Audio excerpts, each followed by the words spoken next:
I just took over as learning director for the Knowledge for Health project. Can you all hear me okay? Yes. How about everybody online? Good? Okay. Yeah. I just had a message in my ear that the meeting was being recorded, so it threw me off a little bit. But so I'm based at the Johns Hopkins Center for Communication Programs. The Knowledge for Health project actually has several partners. We work with FHI 360, IntraHealth, and MSH. My professional focus is on collaborative learning and partnerships, engaging audiences and users, and also helping to communicate evidence-based information. So I work in knowledge management and communications. And then in terms of the topic area, I have most experience working in family planning and reproductive health. I also worked at FHI 360 before it was called FHI 360, when it was just FHI, and I worked on communications and knowledge management for HIV prevention trials. So I have some experience in that field as well. And I'm currently co-managing the Improving Contraceptive Method Mix project in Indonesia, doing the KM portfolio for that project. So I will be talking about, I'll give an overview of the GHK See, and I'll talk about our history and our goals and the functions and products of the group, and then I'll allow for some time for questions and discussion. I know it looks like I have a lot of slides, but a lot of them are very visual, just to give you an idea of what we've been working on, so hopefully I'll get through them quicker than it looks. Okay, so what is the Global Health Knowledge Collaborative? So we are an interagency forum for professionals working in knowledge management in global health and development. And we're an open group. You don't have to have an invitation to join. So some people are currently employed by a certain organization. Some people are consultants. It's pretty open and broad, as long as you are kind of generally in the field of global health and development and interested in KM. Our members collaborate and innovate and exchange ideas, tools, and approaches to knowledge management. And so how did we originate? Well, in 2010, a group of us at Knowledge for Health were talking about how nice it would be if we had a little bit more of a community of practice with some of our colleagues who work on KM and other organizations. So we set up a meeting in conjunction with the WHO and the IBP and USAID and the Public Health Institute. And we had about 40 KM professionals representing about 30 organizations. We met at the Press Club in D.C. To share experiences and challenges. And at the end of the group, we formed what we called the KM Working Group. And as part of that meeting, we included, for everyone who RSVP'd for the meeting, we sent them out a survey, and we said, how do you define KM? What do you work on? And so we had some interesting results from that, and we talked that over at that initial October 2010 meeting. So these are just some of the working definitions of KM that we got. And basically, people had a number of different definitions. We didn't really have an agreed-upon definition of KM, and we still don't, but these are just some working ones that we find helpful to guide our work. So the practice of delivering the right content to the right people at the right time, process for creating, capturing, organizing, sharing, and encouraging use of information and experiences, a way of collecting information, connecting people to the information they need, and facilitating learning before, during, and after program implementation. So really there's some common themes. We focus on learning. We focus on collaboration and really kind of the people aspect of KM. And we look at how we can improve the process of KM for all of our organizations. So after that initial meeting, the members kind of started to talk, or the people that attended that first meeting started to talk. We started identifying some challenges, best practices, ways that we could move forward. Members kind of started to collaborate on various products that we could use to enhance our KM work. So we called these task teams. One of them was the KM Toolkit, which I'll talk about later, and we had a KM M&E task team for people who work in that field. And then we had about 10 members volunteer to really lead the group forward, and this was the advisory committee. And so we also determined that what our goals would be, and our goals have been pretty consistent since we started 4 years ago, almost 4 years ago. We really wanted to serve as a platform for members to share ideas, synthesize knowledge, and innovate, to collaborate on KM approaches, to collect case studies, promote the use of KM products and services, and to advocate for KM's importance within health, within organizations and projects. So since 2010, we decided about 2.5 years ago that the name Knowledge Management Working Group was a little bit too vague. So at one of our meetings, we brainstormed new names, and we decided to call ourselves the Global Health Knowledge Collaborative. We really wanted to show people our emphasis on global health, because Knowledge Management Working Group didn't really say what field we were involved in. And we also wanted to emphasize that we're a very collaborative group, that we're not hierarchical. We really are very inclusive. And then also around that time, we formalized processes. We got a logo. We formed some operating guidelines, guidance documents for things like acknowledging partners, using the logo, things like that. And all of this can be found on our website, which I'll talk about a little bit later. So since 2010, we've really expanded our membership. I mean, as I mentioned, we had 40 people at that initial meeting, and in not even 4 years, we've expanded to about 400 people on the Listserv. We have more than 60 organizations represented in over 45 countries, and we have multiple ways of collaborating. We have the website, the Toolkit, the Listserv. We still find it a little bit difficult to connect adequately with our colleagues in the field. A lot of our overseas colleagues are very active in the Listserv, but it's kind of hard to involve them in other ways. But we're happy that we've expanded this much, and I'll tell you some ways later that we're working on that, on getting them involved a little more. So this is how we work. We have a rotating chair organization. So MSH is the current chair. They took over last October from GHK See. So I was helping to lead it through GHK See before that.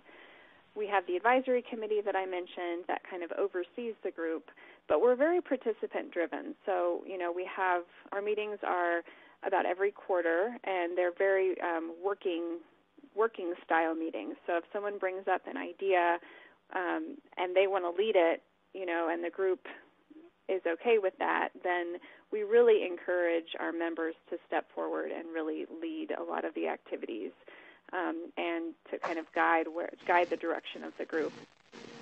And as we found, so from that October 2010 meeting, we started meeting quarterly, and at first, we would have an outside speaker come and talk to us about a specific KM topic, or lead a discussion, and then we would have a little bit of time at the end to kind of talk about internal business and some of our GHK See products and things like that. But as we've evolved, we've realized that we really like having more time as a group to really kind of come to consensus, come to decisions, think about where we want to go as a group.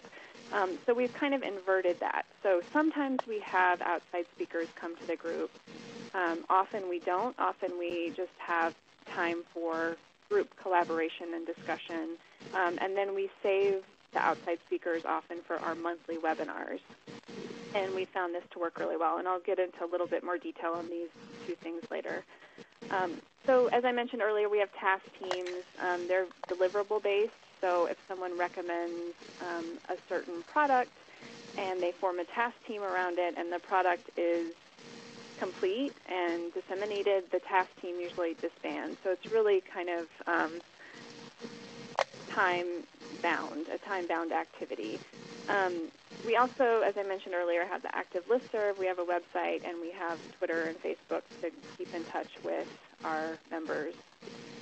This is a list of the current advisory committee organizations. So MSH, GHUCCP, USAID, FHI 360, JSI, JPIGO, and CRS. We also have a number of other organizations that are very active in the group, URC, We've had participation from the World Bank, Elizabeth Glaser Pediatric AIDS Foundation, Futures Group, just a number of different organizations that work in global health and development. And, we're always expanding, too. And we started out being kind of a platform for USAID CAs, and we've really expanded to include other organizations, even those that aren't funded by USAID. Even though GHK See is funded by USAID, it's open to anyone who wants to join. And as I mentioned, we have a number of self-employed consultants in the group as well. So I'll just go over some of. Question real quick? Yes, go ahead.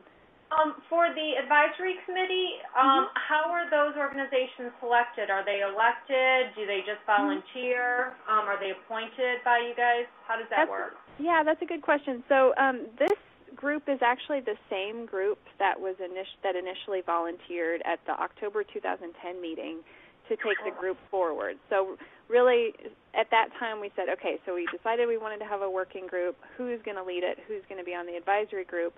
And these were just volunteers, and they've all really stepped up and been incredibly active and had really good ideas and have worked really well together.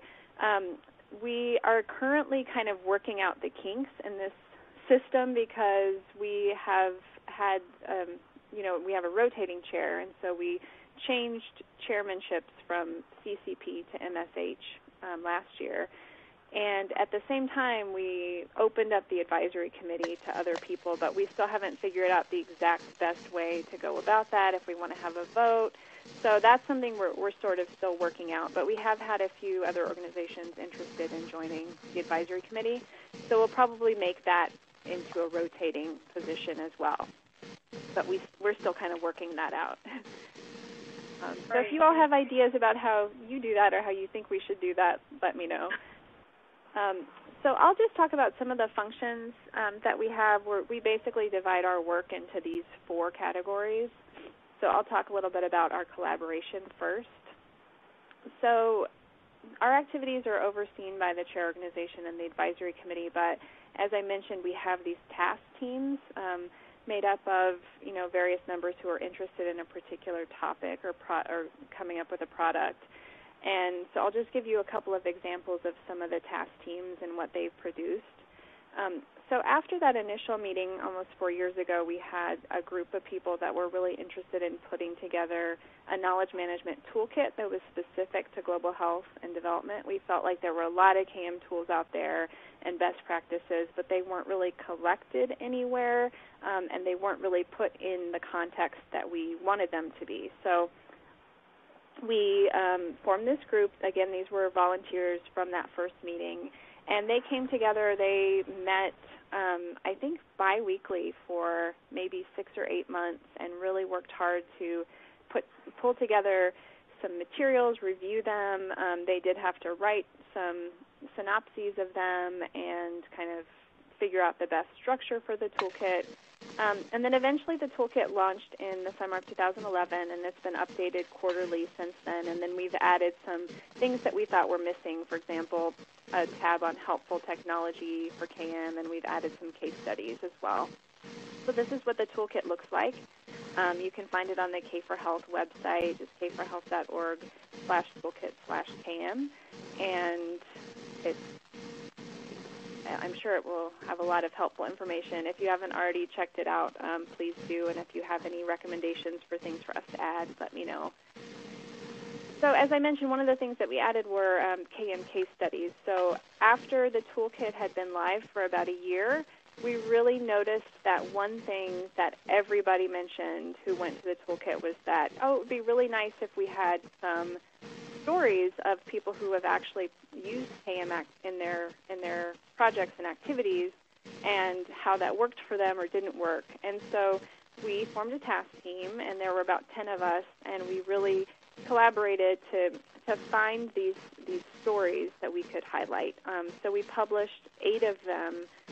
We just published the final one about a week or 2 ago. They're on the toolkit, and they represent a range of organizations, a range of projects, a range of geographic different countries and different settings, and they really kind of put a face to what we're all talking about in the abstract on the KM Toolkit, and really kind of provide some guidance for people who are trying to do activities. So it's not, for example, we're not saying, how to do the K for Health project or something, but it's really small activities. For example, how to include a community of practice in developing a product, how to include KM when you're developing a video about a certain topic. So things like that are really action-oriented. And so we've gotten some good feedback on those. Another major function of the GHK See is learning, and we have these meetings every quarter, and we really emphasize learning and sharing and lessons learned.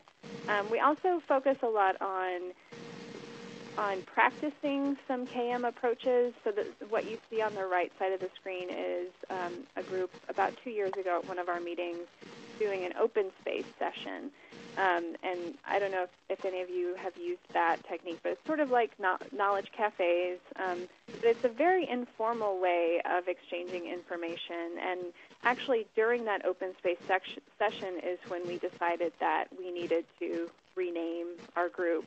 We were called the Knowledge Management Working Group at the beginning of this meeting, and by the end we were called Global Health Knowledge Collaborative, just because, the way that these sort of approaches can bring out ideas and encourage kind of collaborative thinking and decision-making has really helped us both as a group, as a GHK See, kind of strengthen ourselves, but also practice some of these approaches so that we can take them back to our organizations and our projects and use them. And I've used open space and knowledge cafes in some of our work in Indonesia as well.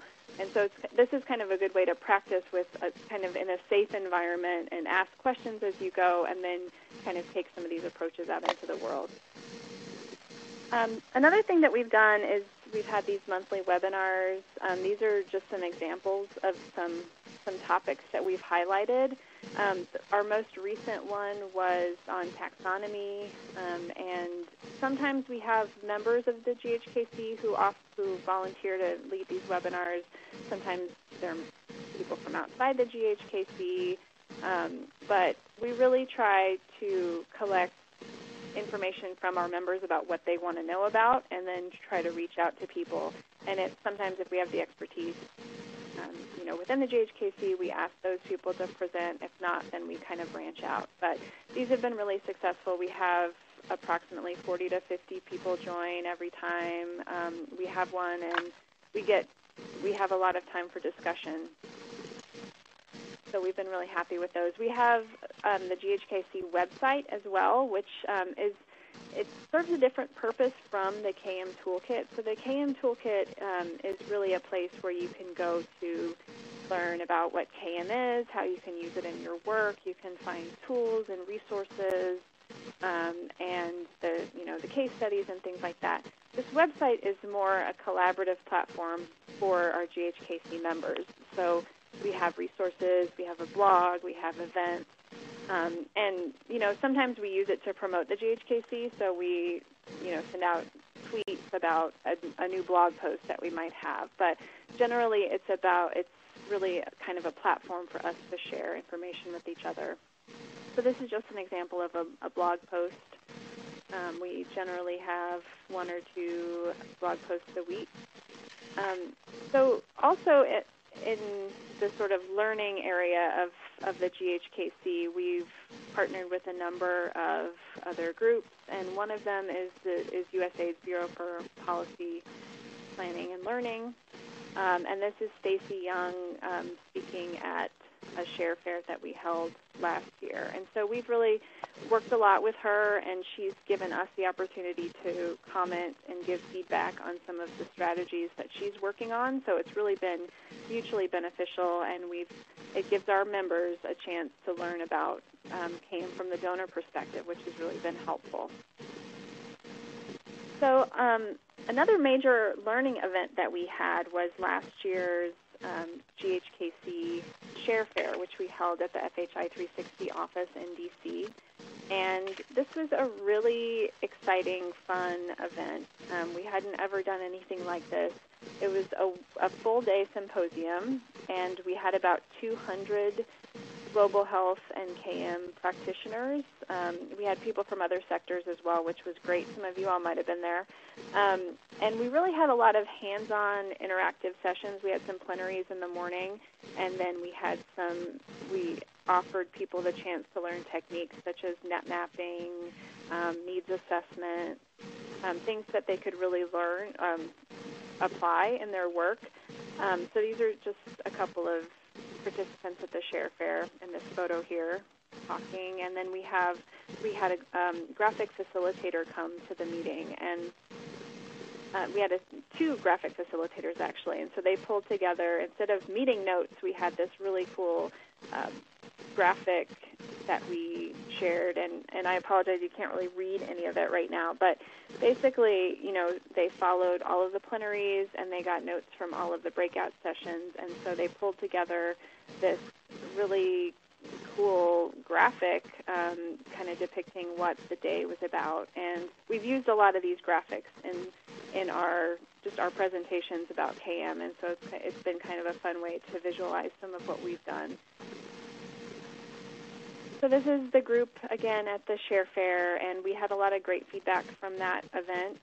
People thought it was a great event that fostered valuable knowledge and experience sharing. This one participant said that they hope it becomes an annual or at least a biannual event. And we didn't do one this year, so maybe it'll have to be biannual. So just quickly, I'll go through a couple of other things that we've done as a group. This is something that we've done less of, but we still want to focus on, and that's advocacy. So we work with the overall community to try to advocate for KM's inclusion in things like health system strengthening and in the application of other programs. So, for example, we've talked a lot about how KM and health communication can pair up to really improve health outcomes. We've talked about KM and communications. So we basically want KM to be at the table. And we developed a 30-second elevator speech a few years back on the importance of KM, and that's been really useful for talking about it both within our organizations and also externally. And then we've also presented at some relevant conferences, and we've talked about some of us coming together as a group and writing an opinion piece about the importance of KM. We haven't gotten to that yet, but we hope to do that in the next couple of years. So finally, I'll just talk about some of the work that we've done in measurement. So we have had a task team that's focused on monitoring and evaluation, and we, as a group, we noticed that there are a lot of really great tools out there for KM and kind of some random indicators, but there was really nothing that guided us in terms of monitoring and evaluating our work in KM. So we collaborated. We asked all of our members to send us indicators that they use, and we also, as a group, developed a logic model and an indicator guide. So this is the final product. It was launched about 6 months ago, and it includes indicators really from almost all of our member organizations, and we had a number of people on the GHK See review the document as well and help to promote it. And this is the logic model that we developed as a group, and it looks like a kind of a simple graphic, but it took us almost 2 years to come up with this. We really just wanted something that could guide our measurement when we were doing a KM work and talking about KM, and this has been really useful and helpful, and it's actually already needing to be updated. This is a living document. All of these are living documents, and so as a group, we're continuing to keep them updated. So I just wanted to share with you a few things that we've learned over the past few years. doing this work.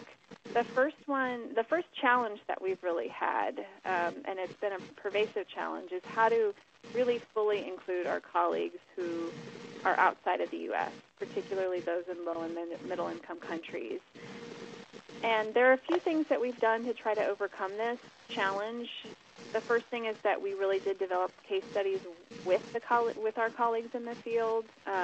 So we're trying to kind of give a voice to some of the really exciting KM activities that are going on at the field level. We've expanded the opportunities for participation. We do have a number of people calling into the webinars from overseas. It's a little more challenging for our face-to-face meetings, but we do often have some members on the phone from the field. And then we have a number of our colleagues overseas who contributed to the blog, which has been really nice. But the main thing that we're working on now, which is really exciting, is we're planning to start an affiliate in East Africa with the GHK See, and it's at the very, very early stages. But we are going to be kind of piggybacking on a Share Fair event that's happening next month that K4Health is doing, and we're going to be asking people about their knowledge needs and collaboration needs, and hopefully start helping them to start their own affiliate, because that's something that people on our listserv have expressed as a need and a want. So we will keep you posted on how that goes.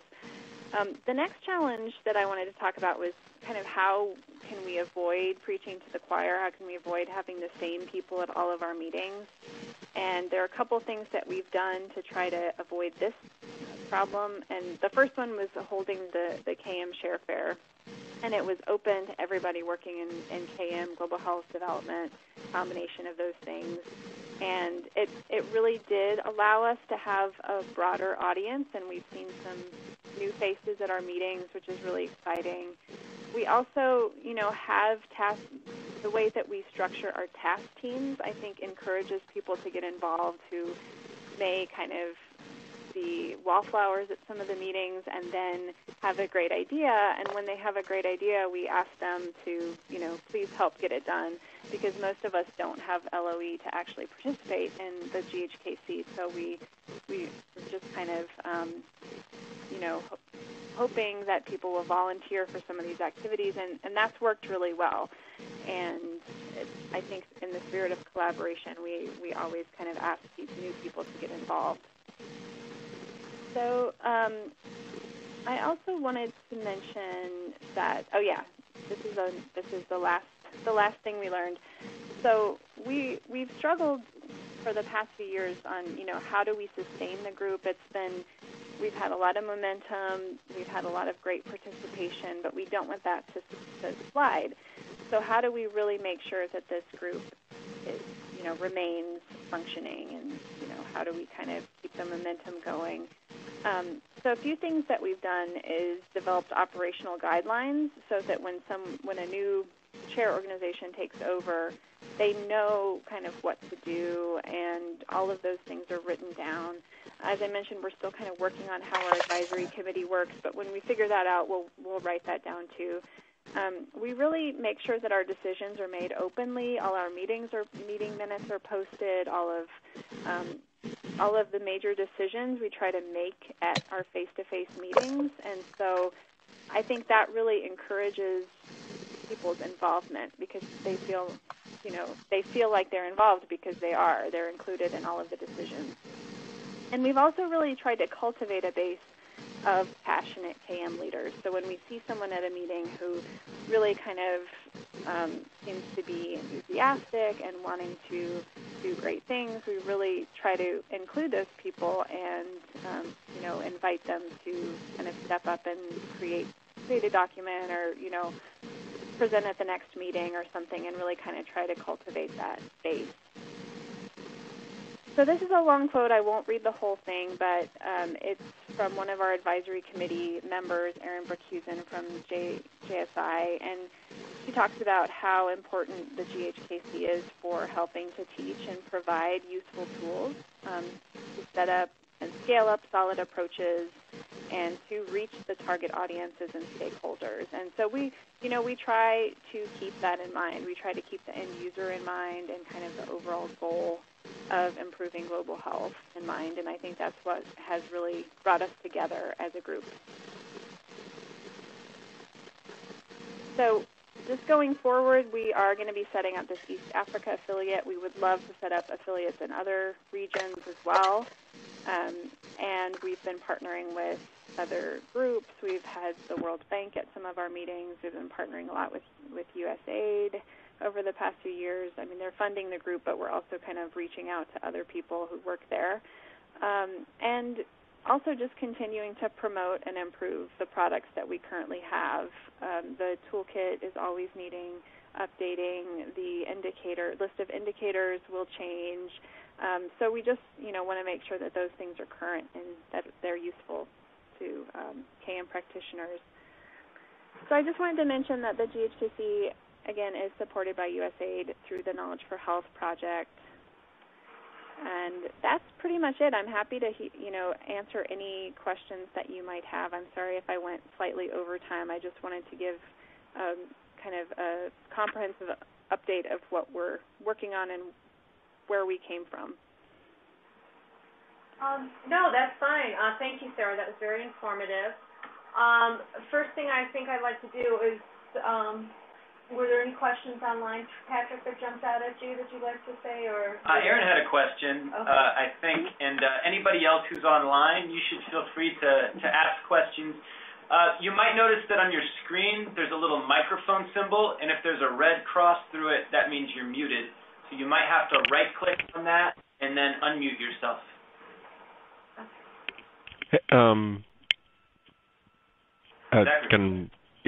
This is Zachary Bakke. I was wondering, Sarah, how much funding are you getting through the K for Health, and is it sufficient for, how much LOE is that sufficient for, or is it specific to logistics, or, how is that broken down? Yeah, it's basically just enough money to cover hosting meetings every few months, and it covers, I would say, like 10% of a person. So it's basically just logistics and, helping to set up the website and the blog and that kind of thing. So we really rely a lot on our members, and some of them are able to get that into their scopes of work with their organizations. So that's been really helpful as well. But it's definitely that's been part of the challenge, and we've had some delays in some of our deliverables because we haven't really had enough LOE to cover it. But it's it's something that USAID really values, though, and so they've been really really supportive, and I think the amount has increased since it first started, just because they've been seeing some progress.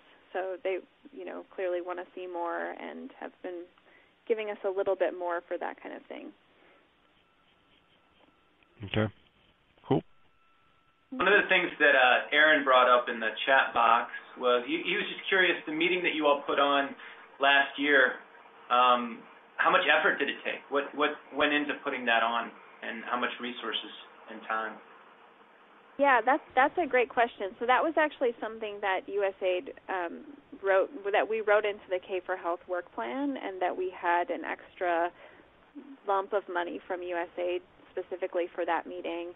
I don't know in terms of cost exactly how much it was, but we did provide it as a free event, so we didn't charge any of the participants. And we tried to we did it at the FHI 360 office, we did it in DC, so we tried to kind of cut down on some of the travel expenses and that kind of thing. But it took quite a bit of time to do, and I would say there were maybe 3 or 4 K for Health staff that were pretty much devoted to planning the Share Fair for a good couple months before it happened. So, and then a number of other people within the GHK See contributed. So, we had a number of different organizations that were presenting at the breakout sessions, and we had people from USAID who did the plenary sessions. So, all of that, it was quite a bit of effort. It was really a team effort. I mean, there were a lot of people in the GHKC that did not have LOEs that put in a lot of hours as well. One of the questions that I have and I'm curious about is when it comes to people overseas who are engaging with you all, attending webinars or joining calls, are the KM challenges, have you seen that the KM challenges that they face are different than the ones, from people based out of the U.S. and how? And then also, could you speak a little bit to your, like the East Africa affiliate that would exist? What would be the distinction between that affiliate and the work that it does versus what you all are currently doing now? Yeah, those are good questions. I'll try to answer them the best that I can. So the KM challenges that we see coming from the field, I'll address that first. I would say that a lot of them are very similar, but I would say when we're talking to people in the U.S., a lot of KM challenges tend to focus on the technology aspect. So, what's the best software to use for sharing internally or for doing an online meeting or, et cetera. A lot of the KM challenges that we see in the field, though, through K4Health and, interacting with GHKC colleagues are very much people and process oriented. So people are looking for tools that they can use, or they say, oh, you did this needs assessment. We would love to do one. Where can I get that material? Or how can I bring people together? How do I do one of those meetings? Or even just as basic as, people wanting to explain knowledge management to their colleagues and not really knowing how to do that. And that's a challenge that we find, all over in the U.S. and in the field. So that's one reason that we developed the elevator speech and some of those tools that people can use. But a lot of times I would say that's the main distinction, like less focus on kind of the technology challenges and more on bringing people together and things like that. And then in terms of the distinction between the GHKC affiliate and our main group, I think that remains to be seen. We really want that to be led by people in that region. We don't want to dictate what they do. And I think, the basic desire to have that group has already been expressed by people in that region, and, exactly what their activities will be or what they'll do, we're not really sure. But one thing that we have heard is that, sharing experiences and coming together and learning from each other is one thing that's very valuable and something that does not often happen at that level. And so that's one thing that they've expressed to us. Erin had a follow-up question. Yes, and this is to the question about the knowledge sharing, the knowledge management share fair. He's wondering if you could talk a little bit to some of the best outcomes, things that came out of that share fair. Yeah, sure. A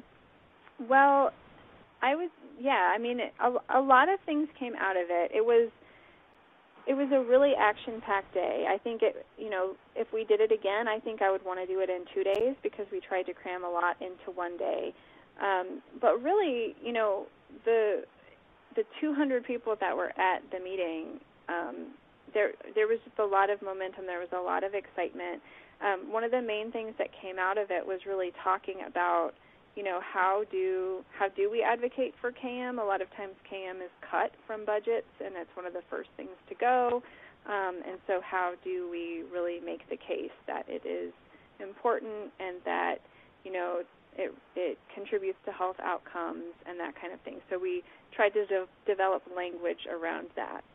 And we talked about kind of how do we share knowledge, what's the best way to share knowledge within organizations, between organizations.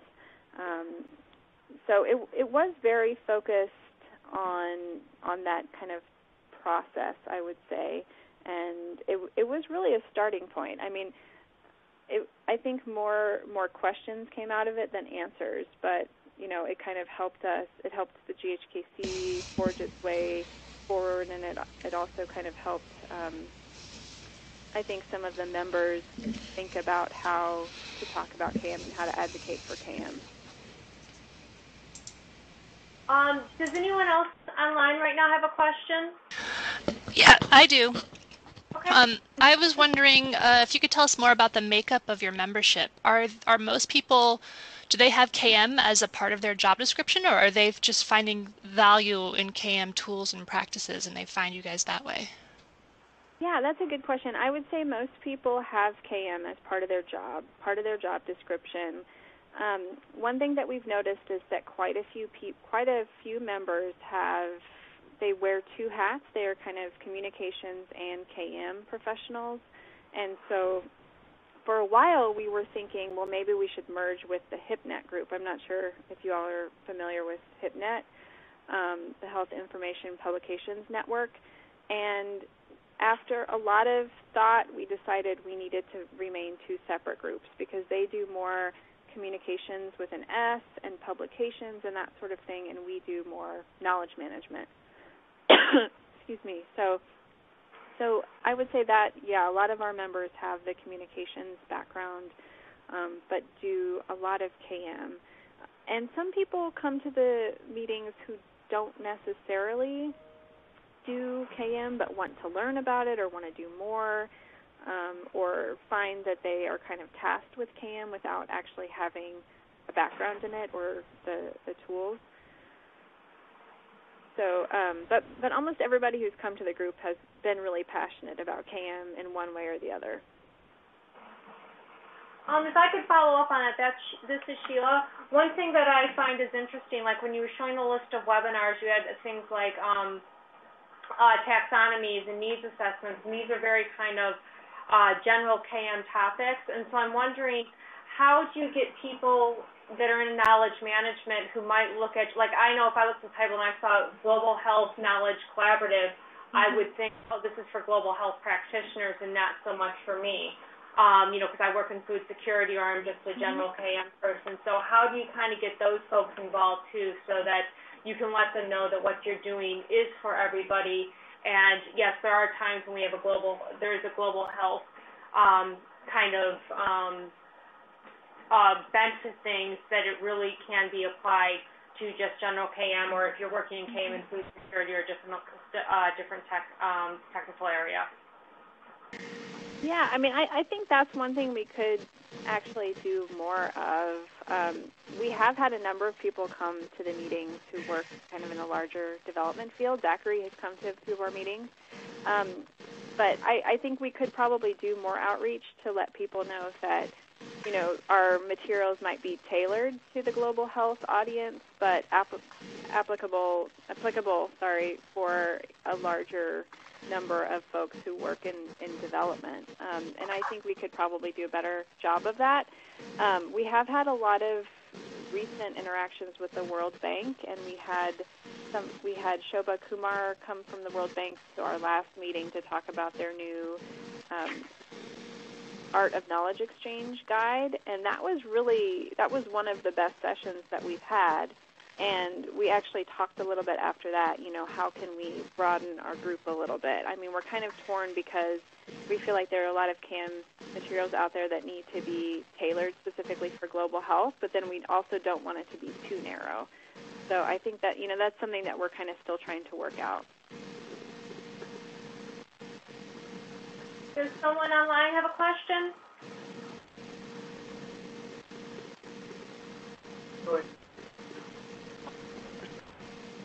Some of your the topics you mentioned about longevity of the group, are you finding that you have is the group growing? Is it shrinking? Is it staying stable? And what are some of the things that are, apart from sort of the general things, what are the things you do to keep the group going strong? Well, luckily we actually have been growing a lot, and both in terms of the Listserv and then in terms of the actual active members, because I guess I should make that distinction, first of all, because we do have 400 people on the listserv, but at the meetings, we usually have about 30 people. But I have noticed, especially over the last couple of years, I'm always seeing new faces at the meetings, which really makes me happy. And I always see new names of people who join our webinars. So I feel like however it's happening, it's somehow, new people are hearing about the collaborative, new people are participating.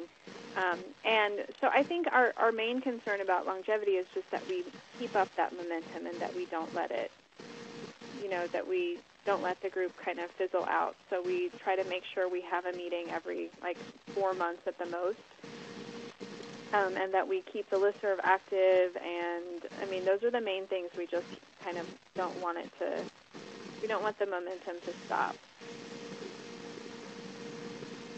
Does someone have a question online? Okay, then I'll ask another one. This is Sheila. So as far as you said, keeping the momentum going, like working with people on the listserv and webinars and everything, do you guys have a full-time facilitator or moderator of the listserv that keeps kind of pushing out questions and facilitating discussions, or how exactly do you work to make sure things are kept going and kept fresh? We have a few people who are moderators of the listserv, just to kind of cover all our bases when we're traveling and stuff like that. We've kind of gone through phases. A couple years ago, we thought that the listserv wasn't active enough, and so we started, posting interesting articles that we'd read and kind of tried to have more of a discussion. But what we found in talking to our members is that they really wanted a less active listserv. We still have, people send job announcements, people post interesting, articles. We promote our GHK See products, but people said, I'm on so many listservs that I feel like I can't adequately contribute to any of them. So we just kind of want to have it there in case people want to share things, but we've kind of stepped back as moderators and facilitators and just kind of tried to let it be a little more, casual, I guess I'll say, and just, and sometimes we do, someone will post something and it'll spark a discussion, and we'll have 20 posts in one day on that one thing, and that's fine, but we don't try to push it too much. We want it to be a little more organic.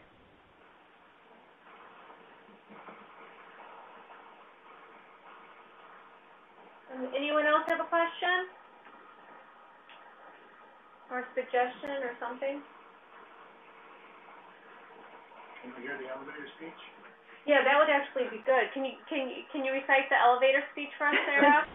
I don't think I have it memorized. You're putting me on the spot, but I can send it around if that would be helpful. And that's awesome. Yeah, and the funny thing is, it's called the 30-second elevator speech. I think it's a little longer than that, but I'm happy to share it with the group.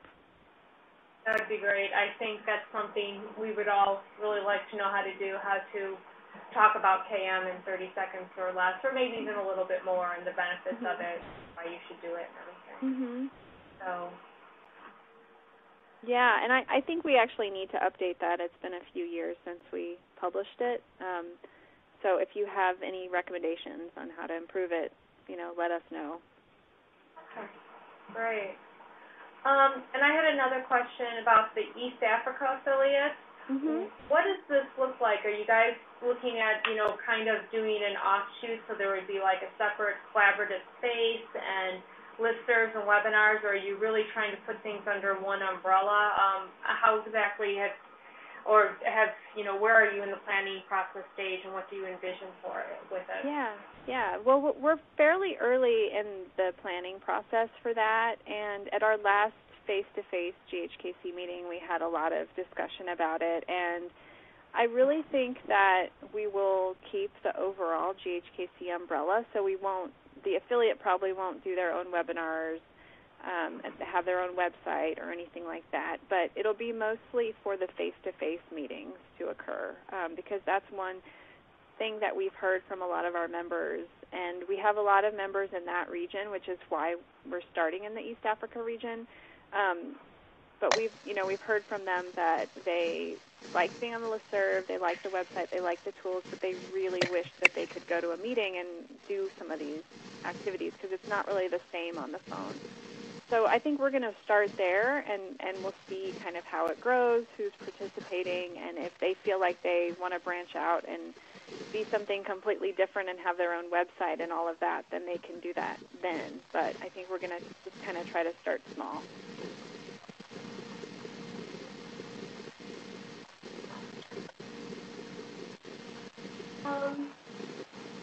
Questions, comments? Anyone?